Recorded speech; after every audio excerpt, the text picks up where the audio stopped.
All right, let's talk about one of the most trusted tools in any researcher's toolkit, difference in differences. For decades, it's been the go-to method for figuring out if a policy or an intervention actually works. But what if I told you that a hidden bug in this very method could be giving dangerously wrong answers in some of the most common situations? We're going to dive in and find it. So here's our game plan. First, we're going to look at how this tool is supposed to work. Then, we'll introduce the real-world complication that totally breaks it. We'll get right into the nitty-gritty of the negative weighting bug, and, most importantly, we'll walk through the incredibly smart solution and the new generation of tools that have come to the rescue. Okay, first things first. Let's do a quick refresher on the classic difference in differences method, or as pretty much everyone calls it, DiD. It's popular for a reason. It's a beautifully simple way to try and pin down cause and effect. The logic here is really elegant. You've got a group that gets some kind of treatment, say a new law is passed, and a control group that doesn't. You look at how things change for the treated group, and then you just subtract out how things changed for the control group.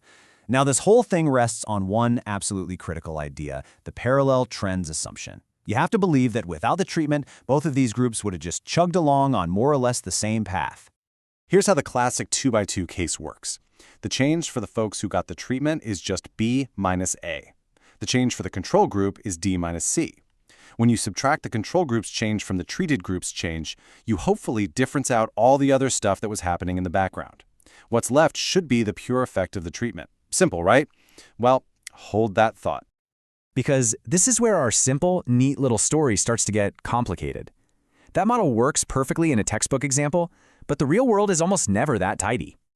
Exactly this. What do you do when treatment isn't a simple on-off switch that happens to everyone at the exact same moment? Think about a real policy. Some states might adopt it in 2005, a few more joined in 2010, and a handful never do. This isn't some rare edge case. For modern research, this is the norm. This scenario is called staggered treatment adoption. And for years, researchers had a standard way to handle it, a regression model called two-way fixed effects, or TWFE. We all just sort of assumed it was a straightforward extension of the basic case. Turns out, that assumption was just plain wrong. And this brings us right to the bug itself. See, hidden deep inside that classic TWFE model is a serious flaw that only really shows up when you have staggered treatment. It's known as the negative weighting problem. So here's the fundamental problem. The model gets confused.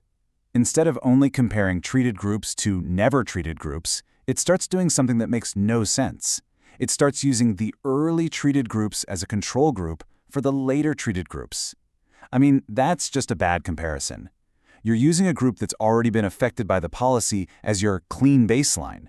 This messes up the results, and sometimes the model actually gives these bad comparisons negative weight, which can literally flip the sign of your estimate. Now, I know this all sounds a bit technical, so let's make it crystal clear with a picture. We're going to look at the exact same set of data, where we know what the true answer is, and we're just going to analyze it two different ways. First up, this is the truth. This chart shows what happens when you use a modern, robust estimator.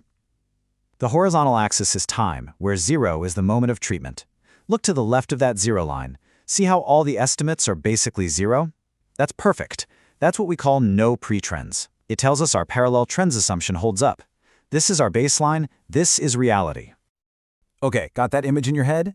Good. Now look at what happens when we use the classic TWFE model on that exact same data. It's a total mess. The model is finding statistically significant effects before the treatment even happened. These are phantom pre-trends. They're ghosts. This is the bug in action. The model is creating a false narrative that just isn't there in the data, all because of those bad comparisons. All right, so we've seen the problem, and it's not great. So what do we do about it? How do we fix this? Thankfully, a wave of recent research, especially work by John Gardner, has given us an incredibly intuitive and really powerful solution. And the core idea is wonderfully simple. If we want to avoid contaminating our results, we should only use the clean part of our data to figure out what the world would have looked like without any treatment. And what's the clean data? Well, it's all the observations that have never been treated or have not yet been treated. This insight leads to a really clever two-stage approach. In the first stage, you use only the clean, untreated sample to model the underlying baseline, all the group characteristics and time trends. You're basically creating a map of that parallel universe where the treatment never happened. Then in stage 2, you take that clean map and use it to calculate the treatment effect on your full sample. This completely dodges the negative weighting bug because it never ever uses an already treated group as a control. It's so smart. Now, Gardner's two-stage method is a fantastic tool, but it's not the only one. It's part of a whole new wave of research that has created a suite of powerful, robust estimators designed specifically to tackle this problem. So here's some of the key players out there today. They generally fall into two main camps. On one side, you have imputation methods, like Gardner's. These all focus on building that no-treatment world and then measuring the difference. On the other side, you have 2x2 aggregation methods. These take a slightly different approach. They run all the possible simple, clean comparisons and then very carefully average them up. The main takeaway here is that you now have a whole toolkit of validated, reliable options to get the right answer. So let's wrap this all up. What are the key things to remember? 1. The classic two-way fixed effects model can seriously fail when you have staggered treatment. 2. The problem is that negative weighting bug, which comes from the model making nonsensical comparisons. 3. And this is the great news. Modern estimators solve this problem. And finally, the most important lesson for any researcher is simple. Know your assumptions and always choose the right tool for the job. So I'll just leave you with this final thought. The next time you see a surprising result from an analysis, or maybe you find one yourself, just stop and ask, is this effect real or is it a ghost in the machine, an illusion created by a flawed method? It's definitely something worth thinking about. Thanks for watching.